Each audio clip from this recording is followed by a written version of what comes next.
காவலை பாதி உயிரும் கையில் தனிச்சிலம்பும் கொண்டு ஆதி வடிவம் கொண்ட ஒருத்தி வந்திருக்கிறாள் என்று உங்கள் மாமனிடம் சொல்லுங்கள், உடனே சொல்லுங்கள். சொல்ல மாட்டீர்களா? விலகுங்கள், அப்படியென்றால் விலகுங்கள்.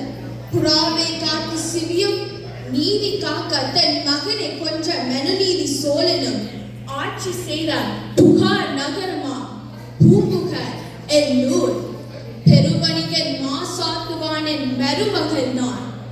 நீதி வலுவார் நெடுஞ்செழியன் பாண்டியனை காண வந்திருக்கும் கண்ணகி நான். உன் கொடுங்கோல் அழித்து அவசர தீர்ப்புக்கு பலியான கோவலன் மனைவி கண்ணகி நான். குற்றம் சாட்டப்பட்ட என் கணவன் கல்வனா?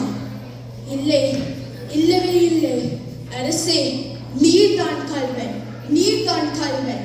என் கணவனின் மரபுகளுக்கு மதிப்பு கொடுக்காமல் அவனை அவசரமாக கொன்றதை ஏனோ? இதற்கு பேரா நீதி? இதற்கு பேரா நேர்மை? இதற்கு பேரா நியாயம்? இதற்கு பேரா நீதி தவற அரசு? உமக்கு பேரா அறம் காக்கும் மென்னை? கூறுங்கள் அரசே, கூறுங்கள். நன்றி, வணக்கம்.